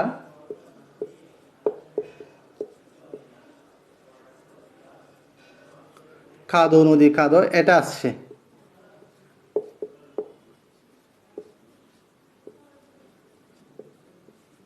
কাদো নদী কাদো। এই লাল সালু উপন্যাসটির কাহিনী কোন এলাকাকে কেন্দ্র করে, এরকম একটা প্রশ্ন এবার 15তম জুডিশিয়ারিতে আসছে। লাল সালু এটা হচ্ছে কি মাজার পূজারি মাজারে যে একটা লাল কাপড় মুড়ানো থাকে সেই সম্পর্কিত একটা উপন্যাস। এটা লাল সালু উপন্যাসটা হচ্ছে কি আপনার এই নোয়াখালী অঞ্চলের, নোয়াখালী নাকি ময়মনসিংহ, ঠিক আমার মনে পড়তেছে না এখন। যাই হোক, এটা একটু দেখে নেবেন। লাল সালু উপন্যাস। চাঁদের অমাবস্যা উপন্যাসের কাহিনীটাও সাধারণ। লাল সালু হচ্ছে কি মাজার যে ভণ্ডামি মাজার নিয়ে যেগুলো আছে সেগুলোর চিত্র মোটামুটি লাল সালু উপন্যাসের মাধ্যমে ব্যক্ত করা হয়েছে। চাঁদের অমাবস্যা এটারও একটা ইন্টারেস্টিং গল্প আছে। সেটা হচ্ছে একজন ব্যক্তি যে তার মুনিবের আশ্রয়ে লালিত পালিত, এবং একদিন দেখতে পায় যে কি পূর্ণিমার চাঁদের আলোতে সে দেখতে পায় যে জঙ্গলে তার মুনিব একজন মেয়ের সামনে দাঁড়িয়ে আছে। মেয়েটা হচ্ছে সম্পূর্ণ উলঙ্গ এবং মেয়েটা হচ্ছে মারা গেছে, এবং সেই তার মুনিবের সাথে মেয়েটাকে নিয়ে কবরস্থ করেছিল, নাকি নদীতে ফেলে দিয়েছিল। এবং সে দ্বিধা অবস্থায় ছিল যে সে এত বড় একটা অপরাধ করেছে। একদিকে হচ্ছে কি সে তার মুনিব, আর একদিকে সে যদি এই কথা ফাঁস করে দেয় তাহলে তার মুনিবের আশ্রয় থেকে তাকে বিতাড়িত হতে হবে। আর একদিকে সেই সত্য প্রকাশের যে তীব্র আকাঙ্ক্ষা, এরকম একটা দ্বন্দ্ব নিয়ে হচ্ছে চাঁদের অমাবস্যা উপন্যাসটা লেখা হয়েছে। চাঁদের উপন্যাসটার কাহিনী এরকমই, খুব ইন্টারেস্টিং, যে আপনারা চাইলে পড়তে পারেন। আমি পড়েছি চাঁদের অমাবস্যা উপন্যাসটি। এরপর লাল সালু উপন্যাস আছে, না কাদো নদী কাদো। এটা কাদো নদী কাদো উপন্যাস, এটা হচ্ছে কি 12তম জুডিশিয়ারিতে আসছিল যে কি নিচের কোনটি মুক্তিযুদ্ধভিত্তিক উপন্যাস নয়।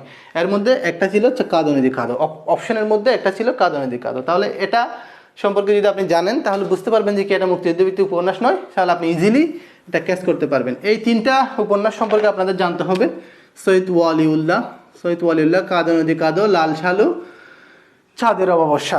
এরপরে সৈয়দ ওয়ালিউল্লাহর গল্পগ্রন্থ সম্পর্কে যদি বলি: দুই তীর ও অন্যান্য। এটা হচ্ছে কি সৈয়দ ওয়ালিউল্লাহর অন্যান্য গল্প। দুই তীর ও অন্যান্য গল্প সৈয়দ ওয়ালিউল্লাহর বিখ্যাত গল্পগ্রন্থ। এরপরে নয়নতারা বিখ্যাত গল্পগ্রন্থ। এই 2টা গল্পগ্রন্থ সম্পর্কে আপনাদেরকে জানতে হবে। এছাড়া সৈয়দ ওয়ালিউল্লাহর নাটক আছে, বহিপীর তরঙ্গভঙ্গ নাটক হচ্ছে কি বহিপীর তরঙ্গ ভঙ্গ।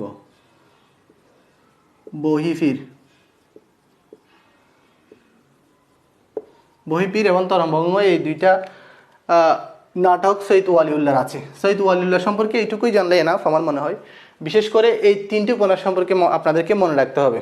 লাল সালু, চাঁদের অমাবস্যা, কাঁদো নদী কাঁদো, সৈয়দ ওয়ালিউল্লাহ। লাল সালু উপন্যাসটি মাঝার কেন্দ্রিক একটি উপন্যাস, চাঁদের অমাবস্যা, কাঁদো নদী কাঁদো। এবং লাল সালু উপন্যাসটি কোন এলাকার কাহিনী আমার ঠিক মনে পড়তেছে না, আপনার নোয়াখালী অথবা ময়মনসিংহ অঞ্চলের হবে লাল সালু উপন্যাসটি।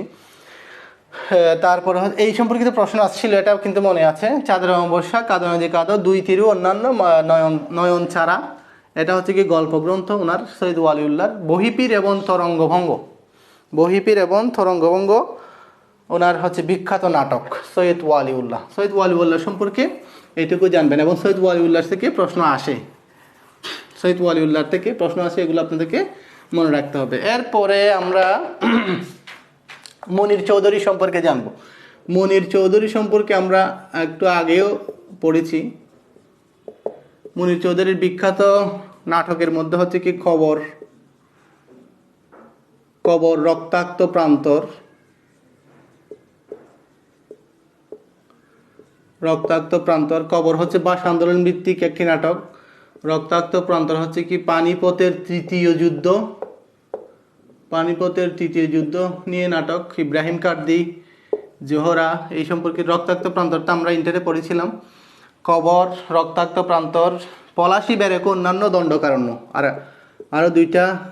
আরও দুইটা গুরুত্বপূর্ণ নাটক।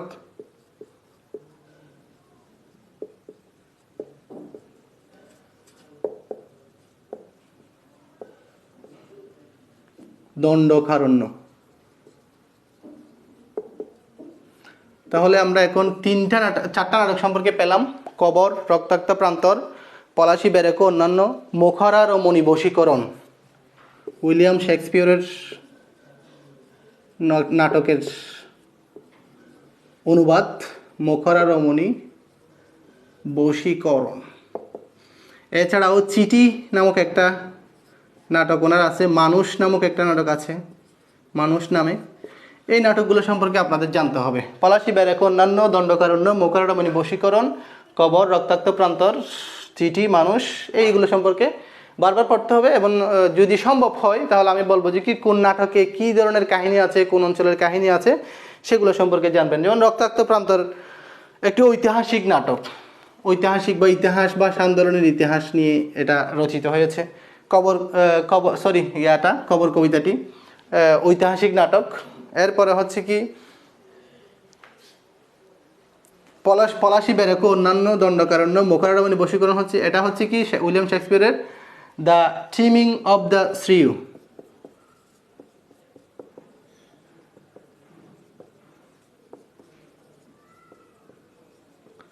এই নাটকের বাংলা অনুবাদ হচ্ছে কি মুখরা রমণী বশীকরণ।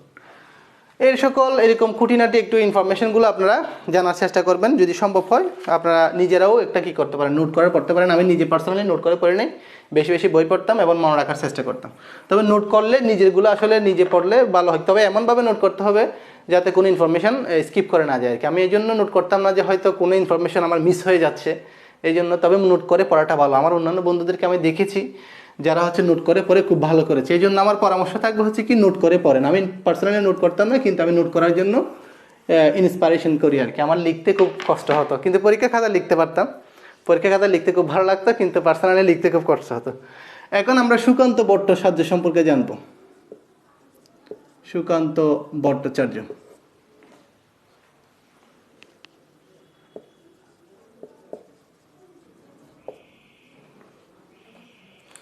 সুকান্ত ভট্টাচার্য হচ্ছে কি আপনার ওনার থেকে যে প্রশ্নটা আসছিল, সুকান্ত ভট্টাচার্যের আপনার হচ্ছে পৈতৃক নিবাস কোথায়? গোপালগঞ্জে। এটা কিন্তু 13তম জুডিশিয়ারিতে মনে আসছিল, পৈতৃক নিবাস গোপালগঞ্জে। উনি এমনি কলকাতায় জন্মগ্রহণ করেছেন সুকান্ত ভট্টাচার্য। সুকান্ত ভট্টাচার্যের বিখ্যাত উক্তি হচ্ছে পূর্ণিমার চাঁদ যেন জলছানো রুটি, এরকম একটা উক্তি ওনার বিখ্যাত আছে আর কি। ক্ষুধার রাজ্যে পৃথিবী গদ্যময়, পূর্ণিমার চাঁদ যেন জলছানো রুটি। ওনার বিখ্যাত গ্রন্থের মধ্যে আছে কি ছাড়পত্র, ঘুম নেই, পূর্বাভাস, ছাড়পত্র,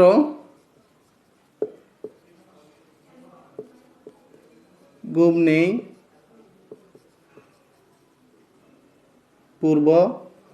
পূর্বাভাস, হরতাল, এই সকল ওনার বিখ্যাত ওনার গল্প। হরতাল, পূর্বাভাস, সাতপত্র, এগুলা ওনার আরও একটা বিখ্যাত সংকলন আছে আকাল নামে, এটাও মাঝে মধ্যে পরীক্ষা আসতে দেখা যায়, আকাল। সুকান্ত ভট্টাচার্যের কবিতাগুলো সম্পর্কে জানবেন। রানার এখন বর্তমানে যেটা আপনার ইন্টারে মেবি আছে, রানার কবিতাটি সম্পর্কে জানবেন। একজন নিউজ পেপার বিক্রেতা, সকাল থেকে শেষে মানে আপনার দুপুর থেকে রাত সন্ধ্যা পর্যন্ত যে কিভাবে উনি দৌড়াদৌড়ি করে সেই সম্পর্কিত ওখানে রানার কবিতাটিতে আছে, আমি পড়েছি, আপনারা পড়তে পারেন। উদ্যোগ নামক একটা কবিতা আছে সুকান্ত ভট্টাচার্যের, 18 বছর বয়স কবিতাটি আছে। 18 বছর বয়স, ইন্টারে আমরা পড়েছিলাম ইন্টারে। তাহলে এরকম খুঁটিনাটি ইনফরমেশন আপনারা জেনে নেবেন সুকান্ত ভট্টাচার্য সম্পর্কে। তাহলে আমরা এটুকুই জানলাম যে কি উনি কলকাতায় জন্মগ্রহণ করেছেন, ওনার পৈতৃক নিবাস হচ্ছে গোপালগঞ্জে, ওনার আকাল নামক একটা হচ্ছে ওনার সংকলন আছে। ওনার বিখ্যাত গল্পের মধ্যে আছে, গ্রন্থের মধ্যে আছে ষাটপত্র, ঘুম নেই গ্রন্থ, ষাটপত্র, ঘুম নেই, পূর্বাভাস, হরতাল। এই হচ্ছে সুকান্ত ভট্টাচার্য। এরকম আপনাদেরকে শামসুদ্দিন আবুল কালাম সম্পর্কে জানবেন, আবু ইসহাক সম্পর্কে জানবেন, সূর্য দিগল বাড়ি, আবু ইসহাক। এই সূর্য দিগল বাড়ি উপন্যাসের চরিত্র কি, এরকম একটা প্রশ্ন আসছিল। সূর্য দিগল বাড়ি, আবু ইসহাক। আমি যেটা স্কিপ করে গেলাম সেটা হচ্ছে কি শামসুদ্দিন আবুল কালাম, এটা সম্পর্কে একটু মুখে বলে দিই। শামসুদ্দিন আবুল কালাম সম্পর্কে জানবেন, ওনার বিখ্যাত উপন্যাস হচ্ছে কি কাশবনের কন্যা, যেটা বিসিএস আসছিল, কাশবনের কন্যা উপন্যাসটি কার? শামসুদ্দিন আবুল কালাম। এরপরে আবু ইসহাক সম্পর্কে একটু বলি।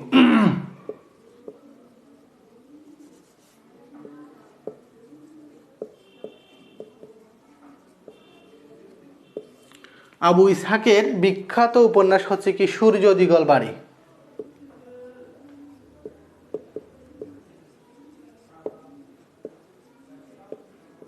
এই উপন্যাসের চরিত্র হচ্ছে কি জয়গুণ এবং হাসু, এটা একটু মনে রাখবেন, জয়গুণ এবং হাসু। সূর্য দিগল বাড়ি আবু ইসহাকের বিখ্যাত উপন্যাস, এর বিখ্যাত চরিত্র হচ্ছে জয়গুণ এবং হাসি। এটার পদ্মার পলিদ্বীপ নামক একটি ওনার উপন্যাস আছে। পদ্মার পলিদ্বীপ, সূর্য দিগল বাড়ি এবং জাল নামক একটি উপন্যাস আছে আবু ইসহাকের জন্ম হচ্ছে কি শরীয়তপুরে।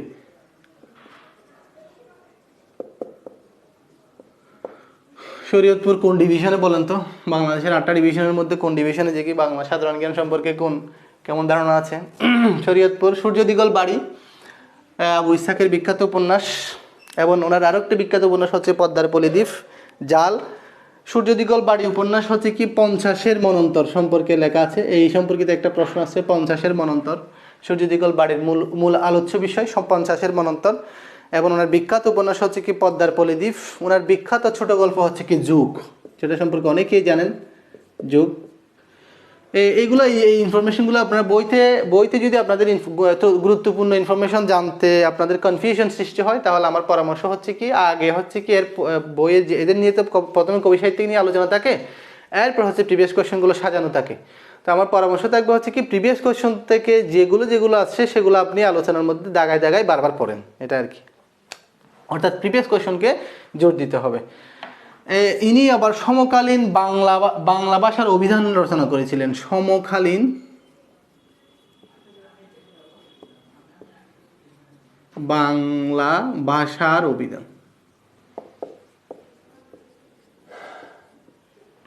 এই জন্য উনি বিখ্যাত। আবু ইসহাক বাংলা একাডেমি কর্তৃক এটা প্রকাশিত হয়েছিল, বাংলা একাডেমি কর্তৃক সমকালীন বাংলা ভাষার অভিধান। আবু ইসহাক সম্পর্কে এতটুকুই জানলে এনাফ। এবং একটু মনে রাখবেন যে সূর্য দিগল বাড়ির এটা কিন্তু ওই জুডিশিয়ারিতে আসছে, এই সূর্য দিগল বাড়ি উপন্যাসের আপনার চরিত্রকে। এরপরে শহীদুল্লাহ কায়সার সম্পর্কে জানবো। শহীদুল্লাহ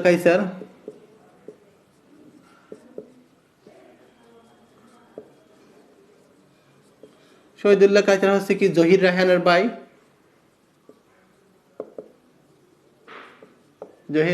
রায়হান সুবহান নয়, জহির রায়হানের ভাই শহীদুল্লাহ কায়সারের দুটি বিখ্যাত উপন্যাস, যেটা সম্পর্কে বাইবাতে এইবারেও জিজ্ঞেস করছে। একটা হচ্ছে কি সংসপ্তক মানে কি, এটা জিজ্ঞেস করছিল। সংসপ্তক শহীদুল্লাহ কায়সারের বিখ্যাত উপন্যাস। আরেকটা হচ্ছে কি সারেং বউ, সারেং বউ, এই সারেং বউয়ের উপন্যাসের হচ্ছে কি নায়িকা হচ্ছে কি নবিতুন,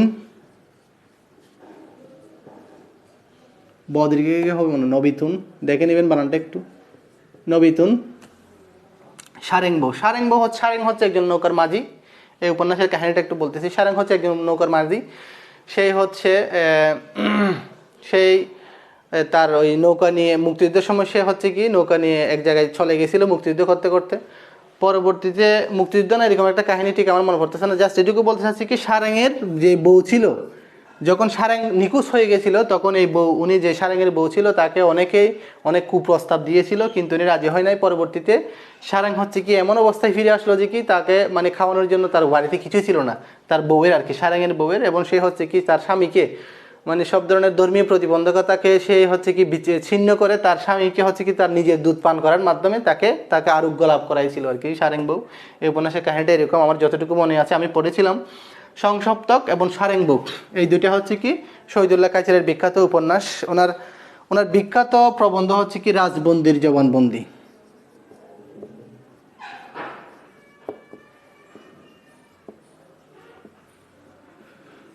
রাজবন্দির জবানবন্দি বিখ্যাত ওনার প্রবন্ধ। তাহলে আমরা শহীদুল্লাহ কায়সার সম্পর্কে যা জানলাম, শহীদুল্লাহ কায়সারের হচ্ছে উপন্যাস হচ্ছে কি সংসপ্তক এবং সারেং বউ। সারেং বউয়ের বিখ্যাত আপনার হচ্ছে নায়ক হচ্ছে কি নবিতুন। নবিতুন হচ্ছে কি সারেং বউয়ের বিখ্যাত নায়িকা, দদরিক্কার হবে নবীর মধ্যে নবিতুন। এরপরে হচ্ছে কি রাজবন্দির জবানবন্দি নামক একটি বিখ্যাত আপনার প্রবন্ধ আছে শহীদুল্লাহ কায়সারের। এরপরে আমরা আলাউদ্দিন আলাজাদ সম্পর্কে একটু জানবো। শহীদুল্লাহ কায়সার হচ্ছে কি জহির রায়হানের ভাই আলাউদ্দিন আলাজাদ।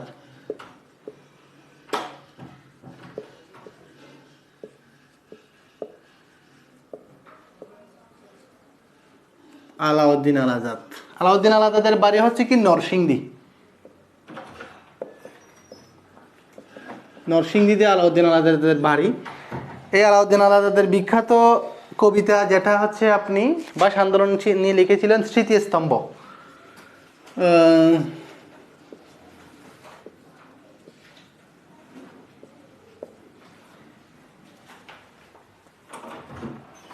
স্মৃতিস্তম্ভ বিখ্যাত কবিতা আলাউদ্দিন আলাজাদের কিছু আরেকটা এটা হচ্ছে কি ভাষা আন্দোলন সম্পর্কিত বিখ্যাত কাব্যগ্রন্থ নরকে লাল গোলাপ নামক একটা হচ্ছে নাটক আছে ওনার, নরকে লাল গোলাপ।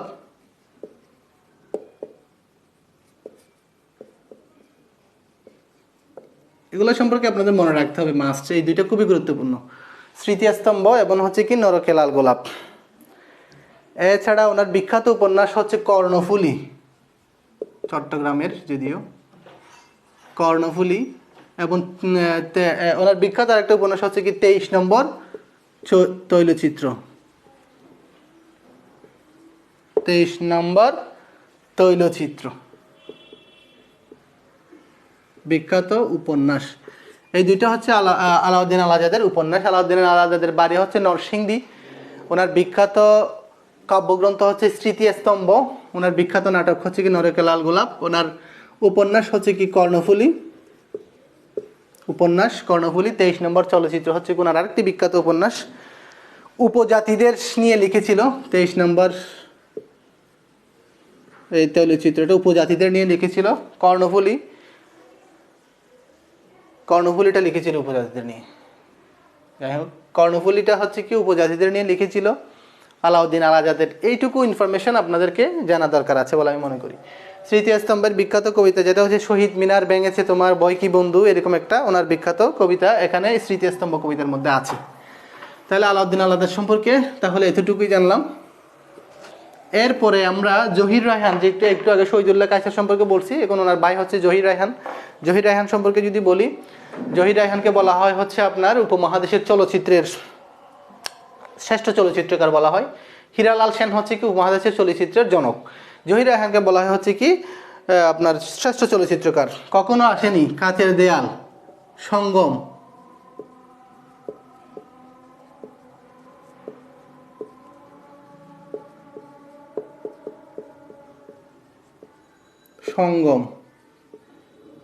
কখনো আসেনি, চাঁদের দেয়াল, সঙ্গম, let there be light, stop genocide,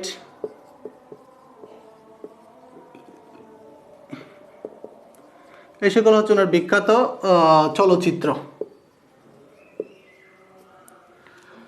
Zahir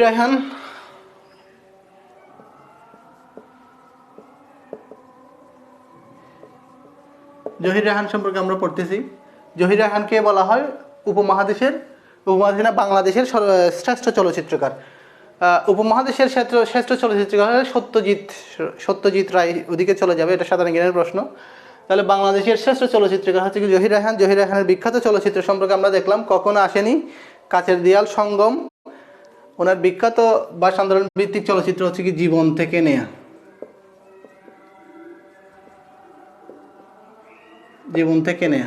চলচ্চিত্র কখনো আসেনি, কাচের দেয়াল, সঙ্গম, let's there be life, stop genocide. ওনার উপন্যাস আছে আরেক ফাল্গুন। উপন্যাস যদি বলি, এটা আগেই বলেছিলাম, আরেক ফাল্গুন ভাষা আন্দোলন ভিত্তিক উপন্যাস। আরেক ফাল্গুন বিখ্যাত উপন্যাস। এছাড়া হাজার বছর ধরে, আরেক ফাল্গুন, হাজার বছর ধরে, আরেক ফাল্গুন, হাজার বছর ধরে, বরফ গলা নদী, আর কতদিন,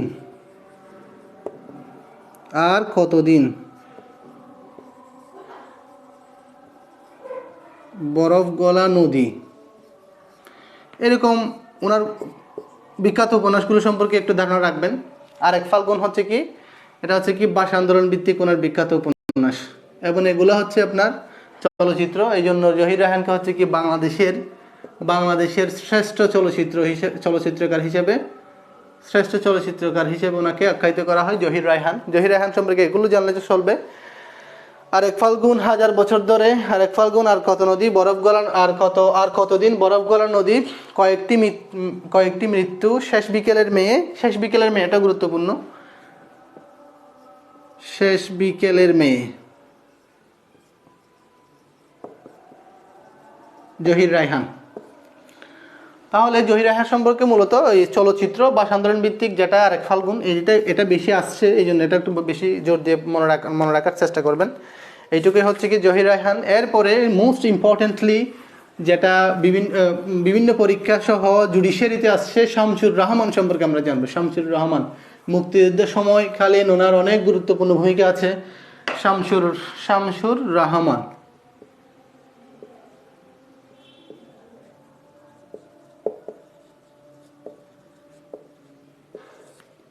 মুক্তিযুদ্ধকালীন সময় উনি কলকাতাতে অবস্থান করছিলেন, এবং উনি হচ্ছে কি মজলুম আবিদ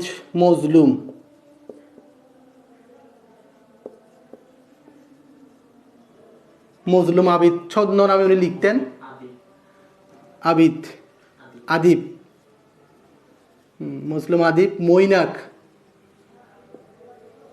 এই ওনার অনেকগুলো ছদ্মনাম আছে, এগুলো আপনারা দেখে নেবেন। আমার এই দুইটা গুরুত্বপূর্ণ। মজলুম আদিব ছদ্মনামে লিখতেন।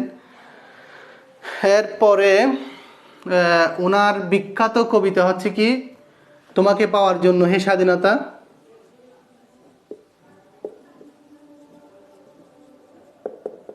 বিখ্যাত কবিতা তুমি আসবে বলে হে স্বাধীনতা।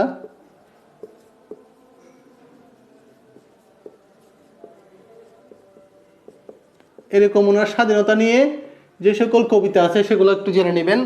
তুমি আসবে বলে হে স্বাধীনতা, তোমাকে পাওয়ার জন্য হে স্বাধীনতা তুমি, তারপর হচ্ছে কি পণ্ডশ্রম। এগুলো হচ্ছে ওনার কবিতা, নট কাব্যগ্রন্থ। এই কবিতাগুলো সম্পর্কে মনে রাখবেন। এছাড়া ওনার অনেকগুলো কাব্যগ্রন্থ আছে যেগুলো আসলে সবগুলো গুরুত্বপূর্ণ। আমি কয়েকটা গুরুত্বপূর্ণ বলে দিচ্ছি। সেটা হচ্ছে রৌদ্রকরুটিতে বিধ্বস্ত নীলিমা। রৌদ্রকরুটিতে লেখার প্রয়োজন নাই, আমি বলে দিই। রৌদ্রকরুটিতে বিধ্বস্ত নীলিমা, বন্দি শিবির থেকে, তারপর হচ্ছে কি প্রথম গান, দ্বিতীয় উদ্ভট উটের পিঠে চলছে স্বদেশ, এরকম একটা ওনার কবিতা আছে। উদ্ভট উটের পিঠে চলছে স্বদেশ। মুক্তিযুদ্ধ ভিত্তিক ওনার কাব্যগ্রন্থ হচ্ছে কি বন্দি শিবির থেকে।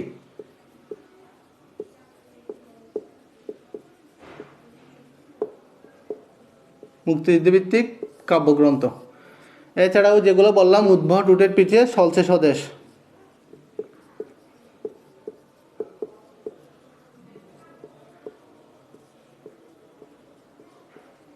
বিখ্যাত কাব্যগ্রন্থ। এছাড়া আরো যদি লিখি রৌদ্র করুটিতে, প্রথম গান প্রতিদিন গড়হীন গড়ে, এটা গুরুত্বপূর্ণ। প্রতিদিন গড়হীন গড়ে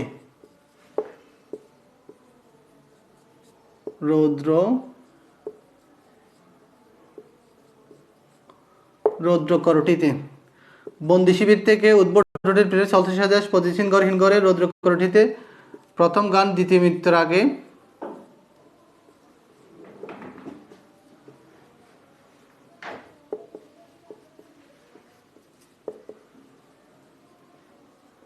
এরকম অসংখ্য ওনার কাব্যগ্রন্থ আছে, সেগুলো সম্পর্কে আপনারা জেনে নেবেন।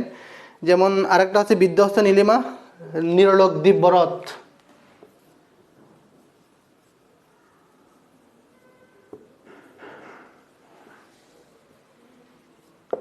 বিখ্যাত কাব্যগ্রন্থ। তাহলে শামসুর রহমান সম্পর্কে যেটা বললাম, উনি হচ্ছে মুক্তিযুদ্ধ চলাকালীন সময়ে মুক্তিযুদ্ধকে বেগবান করার জন্য অনেকগুলো উনি ওনার লেখা লিখেছেন। যেমন একটু আগে বললাম হচ্ছে আপনার স্বাধীনতা তুমি, তোমাকে পাওয়ার জন্য হে স্বাধীনতা, তুমি আসবি বলে হে স্বাধীনতা, পণ্ডশ্রম, এগুলো হচ্ছে তার বিখ্যাত কবিতা, আপনার মুক্তিযুদ্ধ ভিত্তিক বিখ্যাত কবিতা। এবং ওনার বিখ্যাত কাব্যগ্রন্থের মধ্যে আছে হচ্ছে রৌদ্র করটিতে, বিধ্বস্ত নীলিমা, নিরলোক দিব্যরথ, প্রতিদিন গড়হীন গড়ে, প্রথম গান দ্বিতীয় মৃত্যুর আগে, বাংলাদেশ স্বপ্ন দেখে। বাংলাদেশ স্বপ্ন দেখে,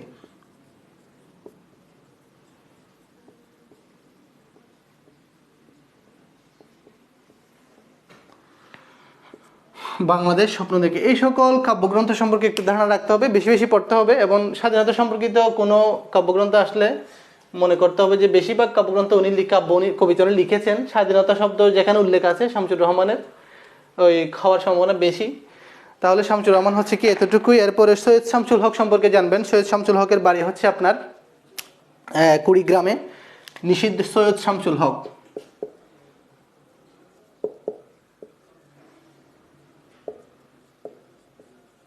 সৈয়দ শামসুল হক। নিষিদ্ধ লুবান,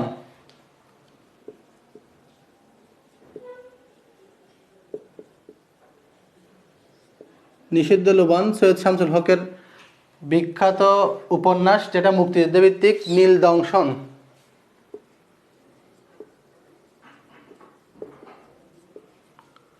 নীল দংশন, নিষিদ্ধ লুবান, নীল দংশন, বিখ্যাত মুক্তিযুদ্ধভিত্তিক উপন্যাস। এছাড়া ওনার আরও উপন্যাস আছে, যেমন হচ্ছে খেলারাম খেলে যা, সীমানা ছাড়িয়ে, পায়ের আওয়াজ পাওয়া যায় নাটক। ওনার এই দুইটা হচ্ছে কি উপন্যাস মুক্তিযুদ্ধভিত্তিক, পায়ের আওয়াজ পাওয়া যায়,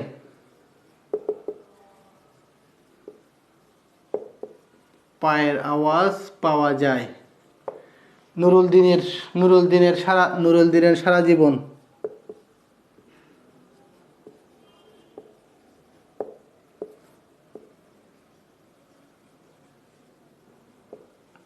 এই দুইটা হচ্ছে কি ওনার নাটক, এই দুইটা হচ্ছে কি ওনার উপন্যাস মুক্তিযুদ্ধ ভিত্তিক, এই দুইটা হচ্ছে কি মুক্তিযুদ্ধ ভিত্তিক নাটক।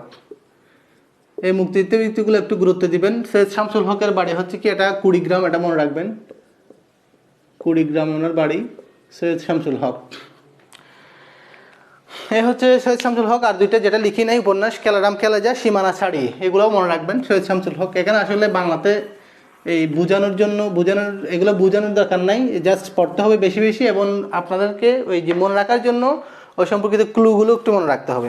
এছাড়া আল মাহমুদ সম্পর্কে আপনারা জেনে নেবেন। আল মাহমুদের অনেকগুলা ওনার কাব্যগ্রন্থ আছে। আল মাহমুদ ওনার উপন্যাস আছে, যেমন উপমহাদেশ উপন্যাসটি হচ্ছে বিখ্যাত উপন্যাস আল মাহমুদের, এটা সম্পর্কে জানবেন, মনে রাখার চেষ্টা করবেন। উপমহাদেশ উপন্যাসটি কার আমি আপনাদেরকে বলে দিই, লিখলে হয়তো আরও একটু সময় লাগতে পারে, আর এগুলো তো বোঝানোর কিছু নেই। এই জন্য উপমহাদেশ উপন্যাসটি হচ্ছে কি আপনাদের বই থাকলে বইয়ে দাগায় নিতে পারেন, অথবা ভিডিওটা পরবর্তী দেখে বই থেকে এগুলো দাগায় নিতে পারবেন। উপমহাদেশ উপন্যাসটি কার? আল মাহমুদের। ওনার আরেকটি উপন্যাস, গুরুত্বপূর্ণ উপন্যাস হচ্ছে ডাহুকি, আগুনের মেয়ে, কাবিলের বোন। এই চারটা উপন্যাস সম্পর্কে আপনারা জানবেন। উপমহাদেশ, আগুনের মেয়ে, কাবিলের বোন, ডাহুকি, এই উপন্যাসগুলো হচ্ছে কি আল মাহমুদের। আল মাহমুদের বাড়ি হচ্ছে ব্রাহ্মণবাড়িয়া।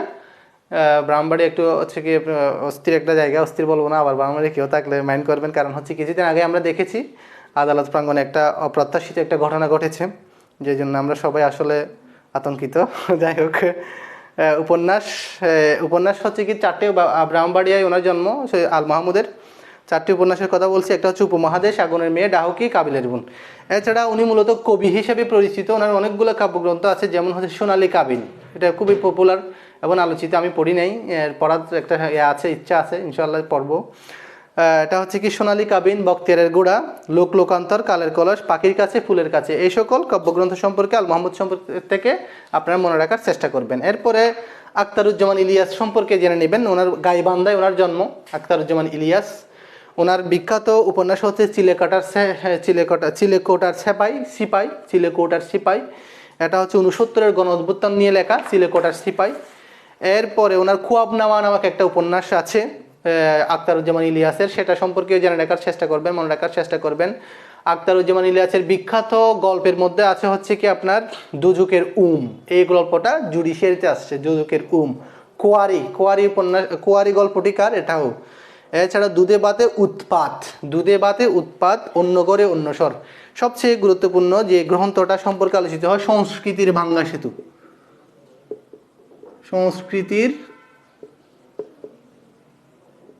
ভাঙ্গা সেতু, এই গল্পটা হচ্ছে কি আখতারুজ্জামান ইলিয়াসের গ্রন্থ। এটা একটা গ্রন্থ। ঠিক আছে, সংস্কৃতির ভাঙ্গা সেতু, আখতারুজ্জামান ইলিয়াস সম্পর্কে এটুকুই জানবেন। 2টি উপন্যাসের নাম বলছি, একটা হচ্ছে কি চিলেকোটার সিপাই, কোয়াবনামা। চিলেকোটার সিপাইটা হচ্ছে 69-এর গণ অভ্যুত্থান নিয়ে, এবং গল্পের মধ্যে দুধে বাদে উৎপাত, অন্য গড়ে অন্য স্বর, দুজকের কোয়ারি। এরপরে হুমায়ুন আহমেদ সম্পর্কে জানবেন। হুমায়ুন আহমেদের মুক্তিযুদ্ধ ভিত্তিক উপন্যাস কোনগুলো আছে, যেমন আগুনের পরশমণি, শ্যামল ছায়া। যখন আমি প্রথম ক্লাসে মুক্তিযুদ্ধ ভিত্তিক উপন্যাস নিয়ে আলোচনা করেছিলাম তখন কিন্তু এই সম্পর্কে আমি বলেছি। এরপর ওনার অনেকগুলো উপন্যাস আছে যেগুলো সম্পর্কে অনেক প্রশ্ন আছে, প্রিভিয়াস কোয়েশ্চেনে যেগুলো আছে সেগুলো আগে দেখে নেবেন। যেমন হচ্ছে বহুব্রীহি, কোথাও কেউ নেই, নক্ষত্রের রাত একটা আপনার কি আছে নাটক আছে, সেটা আমি দেখেছি, পুরোটা অসাধারণ একটা নাটক। আসাদুজ্জামান অভিনয় করেছেন, ওনার কথাগুলোই অনেক সুন্দর। তাহলে ওখানে হচ্ছে কি ওই যে রবার্ট ফ্রস্টের কবিতার কথা, সব শেষে হচ্ছে রবার্ট ফ্রস্টের কবিতা কথা বলা আছে, I have promise to keep Miles to go before I sleep, এরকম কথাগুলো ওখানে আছে। অনেক সুন্দর সুন্দর ডায়লগ আছে, চাইলে দেখতে পারেন। নক্ষত্রের রাত, নন্দিত নরকে, ওনার প্রথম উপন্যাস নন্দিত নরকে। এটা হচ্ছে উনি যখন ঢাকা বিশ্ববিদ্যালয়ে ছিলেন, ঢাকা বিশ্ববিদ্যালয়ে মহসিন হলে থাকাকালীন সময় লিখেছেন, আমার যতটুকু মনে পড়ে।